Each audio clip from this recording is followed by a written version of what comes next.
Farnsworth, still only 22, was eager to move on, but to take this fragile prototype on to the next stage would require much more money than he could raise. The financiers began to think he needed the resources of a big corporation. The financiers were starting to get nervous. They were constantly on the lookout to sell Phil and the whole deal. So, you know, as he began to get a productive lab staff, trained people, he had to constantly consider the fact that this could all be thrown away. This could all be disassembled and changed within a matter of weeks. And indeed, he might be just sold off to the, you know, to RCA or somebody like that.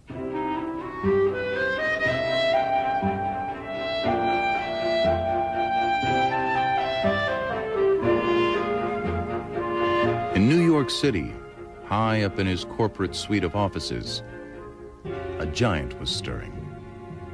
David Sarnoff had risen through the ranks of the Radio Corporation of America from office boy to head of the most powerful electronics company in the world. RCA controlled the medium of radio by owning everything: the transmitters, the studios, and the license to build radios. Sarnoff had masterminded this coup by buying off small inventors and ensuring that RCA owned all radio patents. No company could manufacture radios without paying a license fee to RCA. It was a brilliant strategy, which Sarnoff was now trying to apply to the new medium of television. So when Zworykin contacted him from Westinghouse, he was more than happy to talk. And the seeds of Farnsworth's downfall were sown. At the time, Sarnoff was general manager of RCA. Zworykin had heard about him, called and arranged a meeting. That took place in 1929. And in RCA annals, that was the most fateful meeting in the history of television. Zworykin told him what he was doing about electronic scanning devices for television.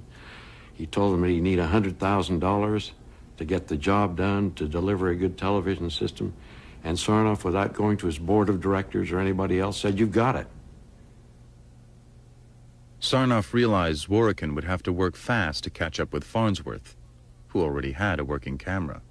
Sarnoff understood the importance of time. He was always racing against time because he wanted to be first. And so he did want to get this launched as soon as possible and used Zworykin to accelerate the process as much as possible. Zworykin at this time was still having problems with his prototype television. There were sensitivity problems where you couldn't get images if the light was too low, and Zworykin was working very hard to correct this. So as soon as they heard about Farnsworth, of course, they were curious and terrified at the same time and wanted to see what he had and also figure out how to circumvent him as soon as possible. In the spring of 1930, Sarnoff sent Zworykin to the West Coast to investigate this maverick inventor who could be a threat to RCA's plans. Farnsworth was happy to demonstrate his camera. He'd run out of funds and was hoping RCA might finance further work and save the company. Zworykin looked around, was impressed, was amazed, said some very nice things about it. Said that's a beautiful tube, I wish I had invented it, and so on. And then said he didn't think there was anything here he would need. At that time, we were all too naive. He was in here just to find out anything he could possibly, and when he got hold of Phil Farnsworth, well, Phil was the other way around. Here's some ideas. People should use them. We should have television. It's something that maybe will help mankind. And Zworykin, after he went up to his hotel room, he then had a telegram sent, 700 words describing in detail the dissector tube. When Zworykin returned back east, a copy of Farnsworth's camera tube awaited him. He wanted to see if he could adapt his own primitive camera without infringing Farnsworth's patents. My guess is The RCA entire effort in the laboratories was to invent around Farnsworth's transmission devices. And as much as they could to simply ignore them and go ahead with it. In the summer of 1930, Farnsworth's first television patent was issued, and Sarnoff was quick to realize the danger. From his earliest radio days, Sarnoff had understood the importance of owning patents. He hated the idea of RCA paying royalties to anyone. So in dealing with Farnsworth, he had two options: buy him out or challenge his patents in court. Sarnoff ends up by offering Farnsworth $100,000 for the patent and his services and the whole business. And this is not Farnsworth's idea. Farnsworth thinks of himself as an inventor, and he wants to be paid on a royalty basis for his invention. When Farnsworth rejected the offer, Sarnoff decided to unleash the RCA lawyers, who tried to pretend that Zworykin had demonstrated electronic television before Farnsworth. They hoped to grind him into submission at a time when he could ill afford costly litigation. In 1931, Farnsworth found a company that agreed to license his television technology. In an old brick building in Philadelphia, Farnsworth signed a secret deal with a radio company called Philco that wanted to get a head start in television. They agreed to his terms and offered to fund his research if he would bring his lab to Philadelphia. The move was shrouded in secrecy because Philco wanted to hide their plans from RCA. One of the deals was that we had to eat in the executive dining room. We were treated, I thought, very royally. I didn't realize at the time that it was just so we wouldn't talk to anybody. RCA and Philco were only a couple of miles apart on opposite sides of the Delaware River. So when Philco started test transmissions, they were picked up by RCA. Soon, both companies were monitoring each other's experimental broadcasts, and the race to produce commercial television gathered pace. Sarnoff pumped in more funds, and by the early 1930s, had a brilliant team of engineers and patent lawyers in place. During the early days of television at our laboratories in Camden, Sarnoff would frequently go down there. He'd get in his shirt sleeves, stick a cigar in his mouth, the inevitable cigar, and get down there under the hot lights and follow what the scientists were doing and encourage them. It was a type of hands-on encouragement of science that I think was unique in American industry. Over at Philco, Farnsworth was trying to run his lab much like he had out west. There was kind of a sense of a race. On the long summer nights, why, the people would be back there working. It wasn't an overtime situation or anything like that. They were just trying to get television developed and to get it going. And the Farnsworth group was very much like an extended family. They'd all come from California together. They were living together. They hadn't made any substantial local friends, and we grew together because of that. Still only 26, Phil was fizzing with ideas, and Pem continued to support him. But tragedy was about to strike the family. After months of being high on adrenaline, Phil and Pem were plunged into grief. Their 13-month-old son, Kenny, died from a throat infection. We didn't want to bury him in the East, and Philco said that they were in too tight a schedule to spare Phil because the fastest you could get across the continent was 4 days each way. And so Phil was very upset about it, and he said, well, I guess you'll have to go alone. And it was the hardest thing I ever did.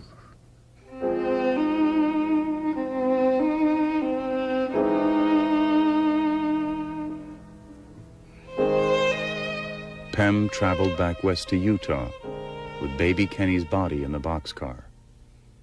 Phil and Pem had been driven apart, and they would remain divided for months afterwards.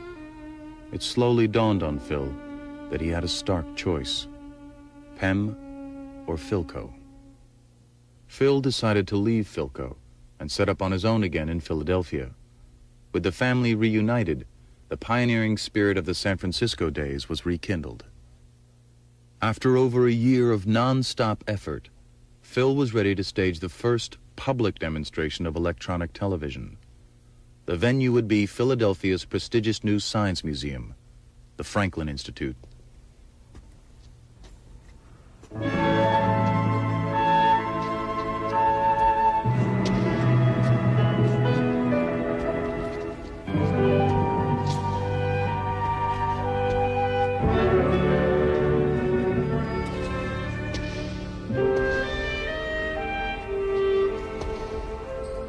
The grandfather of American invention looked on approvingly as curious minds gathered to catch their first glimpse of electronic vision. It was a milestone event that would break attendance records at the museum. Huge crowds gathered, and we had a small auditorium that would only take 50 people. And then a viewing screen about a foot in diameter. So they didn't all get a very good view, but they were all excited about it. And our problem was to keep some live entertainment in front of the camera. The sensitivity of the cameras was not anything like we have today. So that we had to have a lot of light. And it was very hot. And it was hard to stay in them very long. We had a gentleman playing the cello, and the finish on the cello started to blister. And Phil got something else in front of the camera real fast and got him out of the way. A year after this sensational demonstration, Farnsworth won his first patent victory against RCA. Sarnoff, still stalling for time, told the press that commercial television was years away and ordered his lawyers to fight the patent decision in the appeals court. We have this enormous corporate entity, which is RCA, bearing down with all of their resources on Phil. Phil is essentially standing alone with one patent attorney. These patent struggles between inventors were fight-to-the-finish battles. They were battles for recognition. They were battles for money. They were enormously draining and stressful. My father was very much of a racehorse. He saw obstacles and he cleared them. And when you take a racehorse, no matter how good it is, but you keep jumping higher hurdles, eventually you come to a hurdle that the horse would jump, except this is not a jumpable hurdle. And I think in my father's case, this was coming smack up against corporate America of the 30s.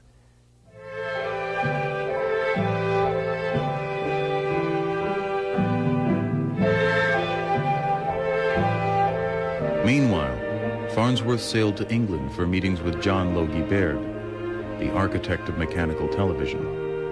If he was able to sell a license to Baird, he could save the company from bankruptcy. On arrival in London, he set up a demonstration of his electronic system. After seeing it, Baird was silent. Mechanical television was finished. The following day, Phil Farnsworth and Baird signed a contract. Back home in America, he decided to launch his own experimental television station. In the summer of '36, on the outskirts of Philadelphia, W3XPF went on the air. It was one of a small number of experimental stations, broadcasting to a handful of people across the nation. Max Factor Jr. has developed a new type makeup for television photography. The photoelectronic camera, being supersensitive to red, causes that color to be absorbed. Thus, red is applied to hollows and depressions of the face to eliminate heavy lines and also to produce highlights.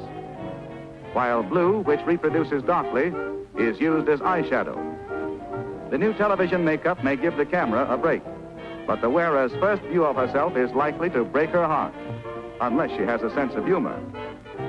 It was pretty exciting having a studio in Philadelphia. And Phil said, okay, you be in charge of the makeup. We were having guests coming from all parts of the world. And they went in there for the great experience of being televised. They loved being televised. And they wanted to know how they looked, you know, and if the picture was good. And some days it was good, sometimes it wasn't so good. Despite the thrill of early television, hardly anyone was watching. The public was not buying televisions because the companies were producing incompatible sets. Each brand of television could only receive its own station. Before the introduction of broadcast standards, it was chaos. Farnsworth had bought a manufacturing facility to start making television sets, but until the patent dispute with RCA was resolved, everything was on hold. For Phil, these were frustrating times. He was losing control of his dream, and he began to drink. The flame of invention that had fired him for a decade was starting to flicker. Every night he was planning ahead or solving a problem. And you can't go on working forever. The body requires sleep. And he couldn't turn it off. He could not turn that. That was his problem all his life. He just couldn't turn it off. Phil Farnsworth had focused on each new problem with such intensity that by the age of 30, he was almost burned out. The early years of television had finally caught up with him. He decided to leave Philadelphia to retreat to Maine, leaving his television company in the hands of his managers. At that time, something was definitely wrong with my father. Some bearing had started to scratch very badly. I think my father had a real alcohol problem when he came to Maine. I think it was evident by then. He drank and debilitated himself to the point of being hospitalized several times up here, and it worried me. After arriving in Maine, he decided to transform a small stream into a 4.5-acre trout pond. This was typical Farnsworth. A daunting project with huge practical obstacles, but it occupied his troubled mind at a time when he needed to forget television. I think this idea of this pond leapt into his mind fully formed the first time he visited this property. He decided to put a dam right there. From that tree to that tree. Well, it's got wings that go way back. This is a mammoth piece of concrete. It goes way down. There's a big base. To do this project, we had a crew here that was probably drawn from about 5 towns around here. They all still remember it. And this went on day and night, I don't know how many days. This was back in the days of little putt-putt cement mixers. And this gave my father, I think, instant notoriety. I'm sure that every man working on the project thought that this guy was a 30-year-old nut. While Philo filled his trout pond, David Sarnoff was finally ready to unveil RCA television to America. The history books would say that television was born in 1939 at the New York World's Fair. Farnsworth's first public demonstration in Philadelphia, 5 years earlier, was forgotten. 1939. Television is ready to make its official public debut. The setting could hardly be more perfect. The New York World's Fair, where on April 29th, 1939, David Sarnoff stated, "We have added radio sight to sound." It is with a feeling of humbleness that I come to this moment of announcing the birth in this country of a new art so important in its implications that it is bound to affect all society. It is an art which shines like a torch of hope in a troubled world. Anybody who went to RCA to ask her how the television was invented got a long story from them, which involved Sarnoff and Zworykin, but never involved Farnsworth. Do you recall your estimate? Of course I remember. I asked something like $100,000. Your estimate missed by quite a bit. It cost RCA more than $50 million to create, develop, and introduce America's first all-electronic television system. That kind of spirit, ruthlessness, Farnsworth didn't have. He was a sort of a gentle person. He wanted to invent. He didn't understand public relations. He didn't understand manipulating the public. He didn't understand manipulating. He didn't want to manipulate. He wanted to invent. After 7 years of crippling litigation, Farnsworth finally won his case against RCA. In October 1939, Sarnoff was forced to admit defeat. For the first time in RCA's history, royalties would be paid to an outside inventor. They didn't realize who they were dealing with here with Philo Farnsworth, because he had a lot of determination, and he never gave up. He always said, nothing is impossible. It just takes longer. The small inventor had dared to take on the giant corporation, and he had won. But it was a Pyrrhic victory. There's this apocryphal story that the RCA lawyer had tears in his eyes as he signed this agreement, agreeing to pay Farnsworth this cross-licensing money. So he won his principle. He won the principle that he was not going to sell out his patents to RCA. But he lost also because in the end, he was shoved aside, and RCA, the corporation, was the one that got the credit for developing and presenting television to the American people. Farnsworth's patents were set to make him a fortune, but just as television sales were about to take off, production was suddenly halted by the government. 1941, a fateful year, war, and the beginning of a 4-year blackout for commercial TV. During the war, television technology was needed for radar and defense research. His company contributed to the war effort, but because his key patents would expire in 1947, his hopes of making money from television were shattered. He realized the clock was ticking on his patents. They had only 7 years. There was no way that his patents would outlast the war and be of any help to him. Phil could see what was coming down the pike. He was not going to be able to have a role in bringing television to the people, which was his goal. And so he had a nervous breakdown, and he wanted to die. He just said, I'm too tired, I can't go on. In 1947, the Farnsworth home was destroyed in a forest fire. By now, Phil was so dispirited, it hardly seemed to matter. His research lab had exploded. It was all over. For his last 20 years, Farnsworth devoted his life to the study of nuclear fusion, which he believed would ultimately solve the world's energy problems. He never admitted defeat. After all, the experts had said electronic television was impossible. Unfortunately, this time, most scientists remained skeptical. When he saw all of his dreams falling apart, he just gave up.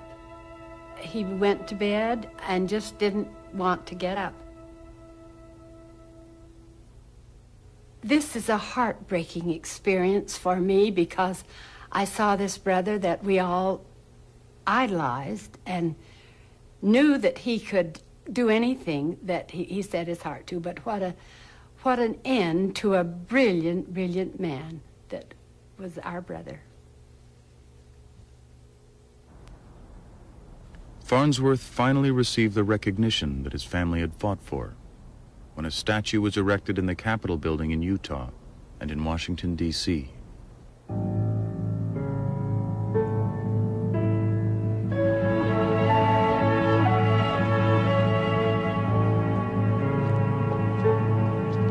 Philo T. Farnsworth was always an outsider, a bright star blazing in the dawn of a new electronic age. His romance with the electron was a private affair, a celebration of the spirit of the lone inventor.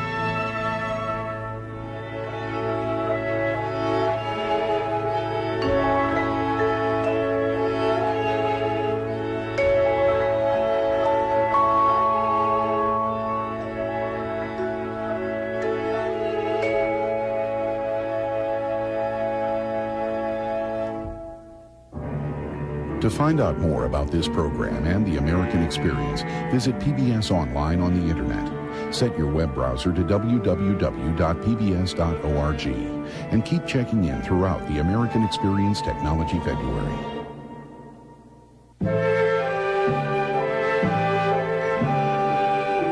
This program may be seen again Sunday night at 11.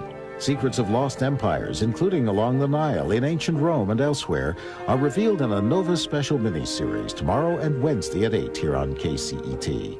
Knife in the Heart is next.